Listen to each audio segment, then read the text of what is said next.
ओम शांति। 16 मई 2024 बाबा के महावाक्य। मीठे बच्चे, अपने को सुधारने के लिए अटेंशन दो। दैवी गुण धारण करो। बाप कभी किसी पर नाराज नहीं होते। शिक्षा देते हैं, इसमें डरने की बात नहीं। प्रश्न: बच्चों को कौन सी एक स्मृति रहे तो टाइम वेस्ट ना करें? उत्तर: यह संगम का समय है। बहुत ऊंची लॉटरी मिली है। बाप हमें हीरे जैसा देवता बना रहे हैं। यह स्मृति रहे तो कभी भी टाइम वेस्ट ना करें। यह नॉलेज सोर्स ऑफ इनकम है, इसलिए पढ़ाई कभी मिस ना हो। माया देह अभिमान में लाने की कोशिश करेगी, लेकिन तुम्हारा डायरेक्ट बाप से योग हो तो समय सफल हो जाएगा। ओम शांति। बच्चों को यह तो मालूम है कि यह बाप है, इसमें डरने की कोई बात नहीं। यह कोई साधु महात्मा नहीं है जो कोई बद दुआ करेंगे या गुस्सा करेंगे। उन गुरुओं आदि में तो बहुत क्रोध होता है, तो उनसे मनुष्य डरते हैं। कहाँ श्राप ना दे देवे। यहाँ तो ऐसी कोई बात नहीं। बच्चों को कभी डरने की बात नहीं। बाप से डरते वह हैं जो खुद चंचल होते हैं।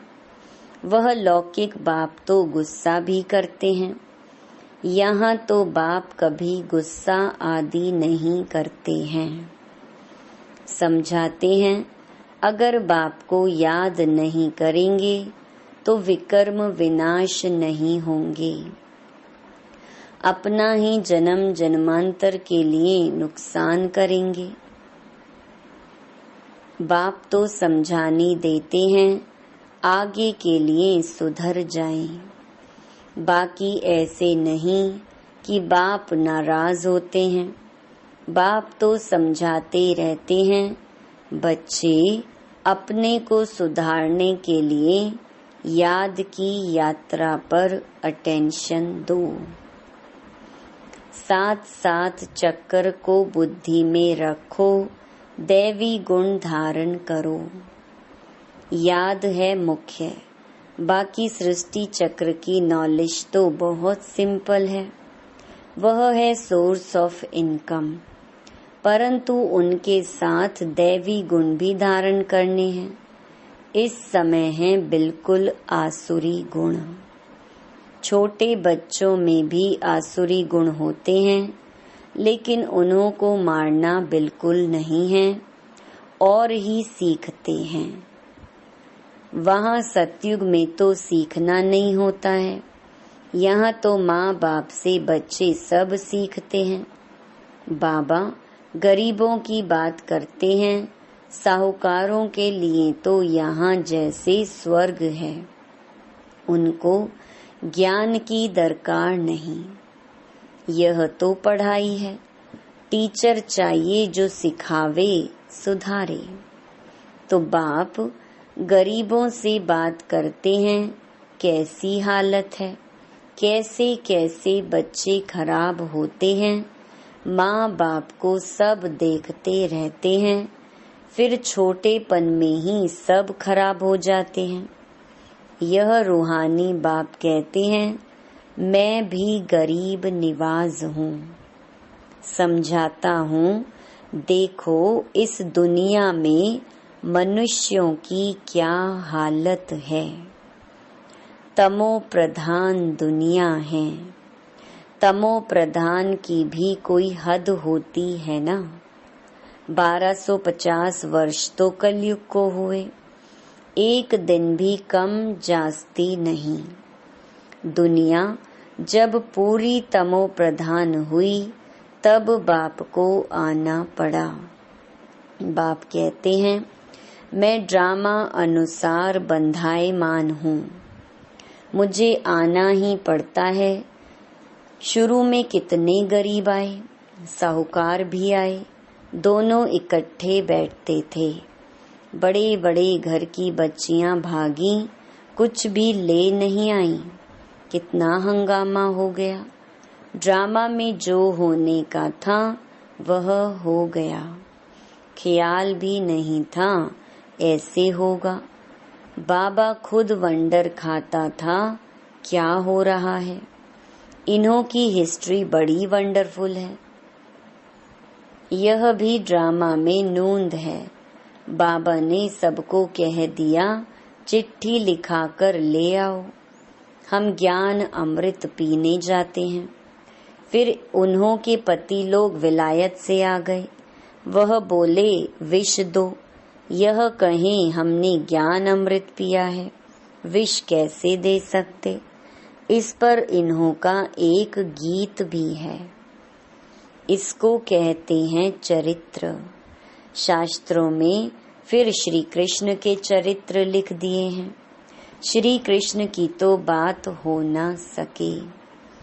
तो यह सब ड्रामा में नूंद है। नाटक में यह सब होता है, हंसी कुड़ी आदि आदि। यह तो दोनों बाप कहते हैं, हमने कुछ भी नहीं किया, यह तो ड्रामा का खेल चल रहा है। छोटे छोटे बच्चे आ गए, अभी वह कितने बड़े बड़े हो गए हैं। बच्चों के कितने वंडरफुल नाम संदेश पुत्रियां ले आईं। फिर जो उनसे भाग गए उनका वह नाम तो है ही नहीं। फिर पुराना नाम शुरू हो गया, इसलिए ब्राह्मणों की माला होती नहीं। तुम्हारे पास कुछ भी नहीं है, पहले माला फेरते थे, अभी तुम माला के दाने बनते हो। वहाँ भक्ति होती नहीं। यह नॉलेज है समझने की, है भी सेकंड की नॉलेज। फिर उनको कहते हैं ज्ञान का सागर। सारा सागर शाही बनाओ, जंगल कलम बनाओ, तो भी पूरा हो ना सके। और फिर है भी सेकंड की बात। अल्फ को जान गए हो तो बेबादशाही जरूर मिलनी चाहिए। तो वह अवस्था जमाने में अर्थात पतित से पावन होने में मेहनत है। बाप कहते हैं, अपने को आत्मा समझ, मुझ अपने बेहद के बाप को याद करो, इसमें है मेहनत। तदबीर कराने वाला टीचर तो है, परंतु किसकी तकदीर में नहीं है तो टीचर भी क्या करे। टीचर तो पढ़ाएंगे, ऐसे तो नहीं रिश्वत लेकर पास कर देंगे। यह तो बच्चे समझते हैं, यह बाप दादा दोनों इकट्ठे हैं।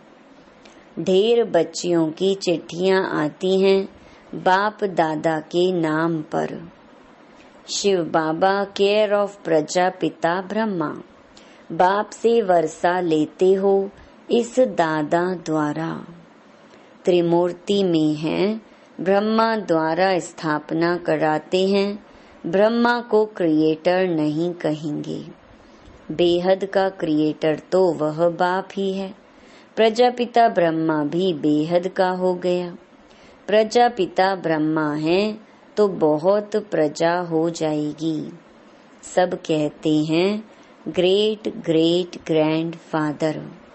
शिव बाबा को ग्रेट ग्रेट ग्रैंड फादर नहीं कहेंगे, वह तो सभी आत्माओं का बाप हो गया। आत्माएं सभी भाई भाई हैं, फिर बहन भाई होते हैं। बेहद के सिजरे का हेड प्रजापिता ब्रह्मा हो गया।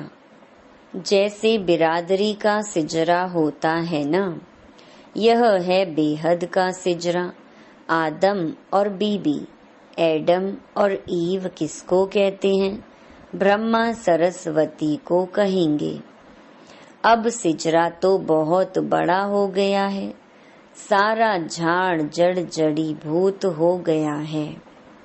फिर नया चाहिए। इसको कहा जाता है वैरायटी धर्मों का झाड़।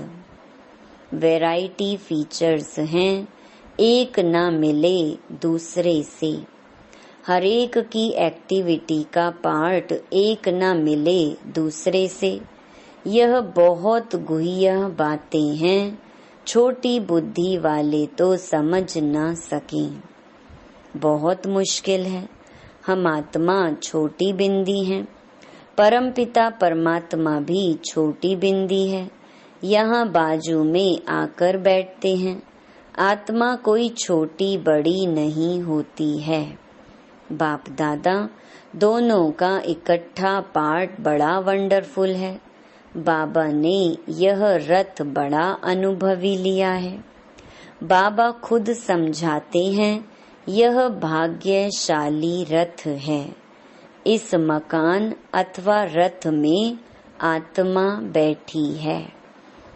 हम ऐसे बाप को किराए पर अपना मकान व रथ देवें तो क्या समझते हो?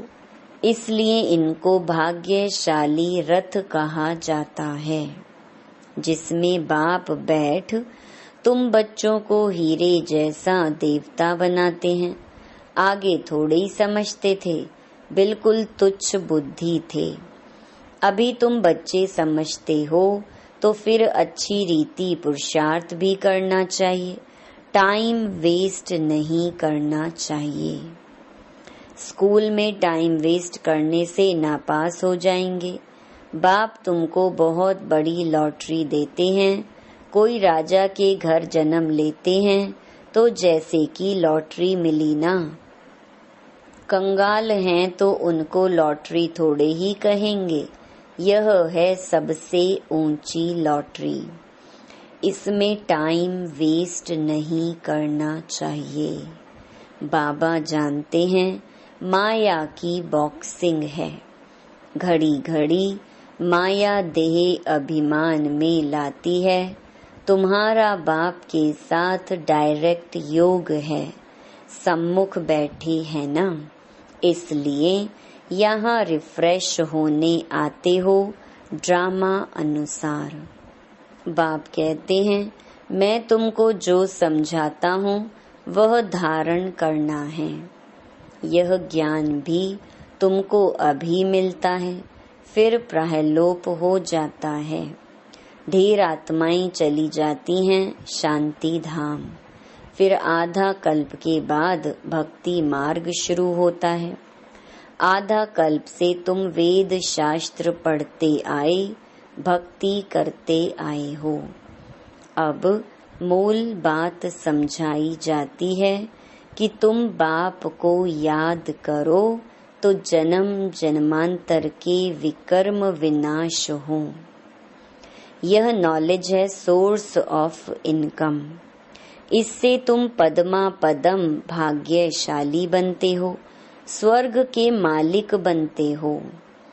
वहाँ तो सब सुख है।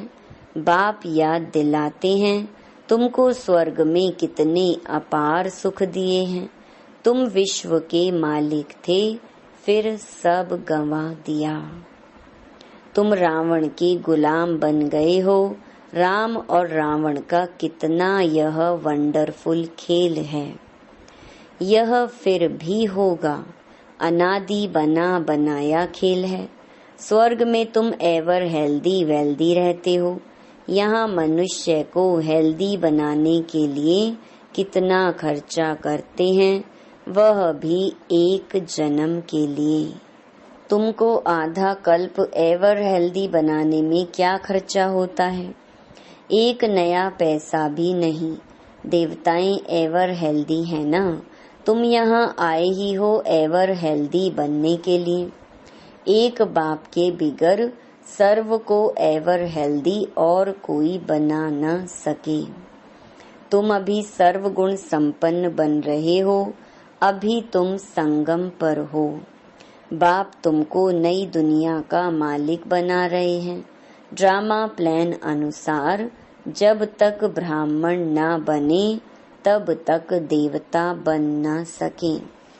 जब तक पुरुषोत्तम संगम युग पर बाप से पुरुषोत्तम बनने न आए तो देवता बन न सके। अच्छा, आज बाबा ने रूहानी ड्रिल भी सिखाई, नॉलेज भी सुनाई, बच्चों को सावधान भी किया। गफलत नहीं करो, उल्टा सुल्टा बोलो भी नहीं, शांति में रहो और बाप को याद करो। अच्छा, मीठे मीठे सिकिलधे बच्चों प्रति माता पिता बाप दादा का याद प्यार और गुड मॉर्निंग। रूहानी बाप की रूहानी बच्चों को नमस्ते। धारणा के लिए मुख्य सार। पहला, विकर्म विनाश कर स्वयं को सुधारने के लिए याद की यात्रा पर पूरा अटेंशन देना है। दैवी गुण धारण करने हैं। दूसरा, देवता बनने के लिए संगम युग पर पुरुषोत्तम बनने का पुरुषार्थ करना है। गफलत में अपना टाइम वेस्ट नहीं करना है। वरदान, ज्ञान के श्रेष्ठ खजानों को महादानी बन दान करने वाले मास्टर ज्ञान सागर भव। जैसे बाप ज्ञान का सागर है, ऐसे मास्टर ज्ञान सागर बन सदा औरों को ज्ञान दान देते रहो। ज्ञान का कितना श्रेष्ठ खजाना आप बच्चों के पास है। उसी खजाने से भरपूर बन याद के अनुभवों से औरों की सेवा करो। जो भी खजाने मिले हैं महादानी बन उनका दान करते रहो, क्योंकि यह खजाने जितना दान करेंगे उतना और भी बढ़ते जाएंगे। महादानी बनना अर्थात देना नहीं, बल्कि और भी भरना। स्लोगन, जीवन मुक्त के साथ देह से न्यारे विदेही बनना, यह है पुरुषार्थ की लास्ट स्टेज। मातेश्वरी जी के मधुर महावाक्य। गुप्त वेशधारी परमात्मा के आगे कन्याओं माताओं का संन्यास। अभी दुनियावी मनुष्यों को यह विचार तो आना चाहिए कि इन कन्याओं माताओं ने संन्यास क्यों लिया है। यह कोई हठ योग कर्म संन्यास नहीं है, परंतु बिल्कुल सहज योग, राज योग, कर्म योग संन्यास जरूर है। परमात्मा खुद आए जीते जी देह सहित देह के सभी कर्मेंद्रियों का मन से संन्यास कराता है, अर्थात 5 विकारों का संपूर्ण संन्यास करना जरूर है। परमात्मा आए कहता है, दे दान तो छूटे ग्रहण। अब माया का यह ग्रहण जो आधा कल्प से लगा हुआ है, इससे आत्मा काली पतित बन गई है। उनको फिर से पवित्र बनाना है। देखो, देवताओं की आत्माएं कितनी पवित्र और चमत्कारी हैं। जब सोल पवित्र है तो तन भी निरोगी पवित्र मिलता है। अब यह भी संन्यास तब हो सकता है जब पहले कुछ चीज मिलती है। गरीब का बालक साहूकार की गोद में जाता है तो जरूर कुछ देख गोद लेता है, परंतु साहूकार का बालक गरीब की गोद में नहीं जा सकता। तो यहाँ यह कोई अनाथ आश्रम नहीं है, यहाँ तो बड़े बड़े धनवान कुलवान माताएं कन्याएं हैं, जिन्हों को दुनियावी लोग अब भी चाहते हैं कि घर में वापस आ जाएं, परंतु इन्होंने क्या प्राप्त किया जो उस मायावी धन पदार्थ अर्थात सर्वंश संन्यास किया है। तो जरूर उनसे उन्हों को जास्ती सुख शांति की प्राप्ति हुई, तभी तो उस धन पदार्थ को ठोकर मार दी है। जैसे राजा गोपी चंद ने अथवा मीरा ने रानी पने का अथवा राजाई का संन्यास कर लिया। यह है ईश्वरीय अतीन्द्रिय अलौकिक सुख, जिसके आगे वो दुनियावी पदार्थ तुच्छ हैं। उन्हों को यह पता है कि इस मरजीवा बनने से हम जन्म जन्मांतर के लिए अमरपुरी की बादशाही प्राप्त कर रहे हैं, तब ही भविष्य बनाने का पुरुषार्थ कर रहे हैं। परमात्मा का बनना माना परमात्मा का हो जाना, सब कुछ उसको समर्पण कर देना, फिर वो रिटर्न में अविनाशी पद दे देता है। तो यह मनोकामना परमात्मा ही आकर इस संगम समय पूर्ण करता है, क्योंकि अपन जानते हैं कि विनाश ज्वाला में तन मन धन सहित सब भस्मीभूत हो ही जाएगा। तो क्यों ना परमात्मा अर्थ सफल करें। अब यह राज भी समझना है कि जब सब विनाश होना है तो हम भी लेकर क्या करें। हमको कोई सन्यासियों के मुहाफिक मंडलेश्वर के मुहाफिक यहाँ महल बनाए नहीं बैठना है, परंतु ईश्वर अर्थ बीज बोने से वहाँ भविष्य जन्म जन्मांतर इनका बन जाना है। यह है गुप्त राज। प्रभु तो दाता है, एक देवे 100 पावे, परंतु इस ज्ञान में पहले सहन करना पड़ता है। जितना सहन करेंगे उतना अंत में प्रभाव निकलेगा, इसलिए अभी से लेकर पुरुषार्थ करो। अच्छा, ओम शांति।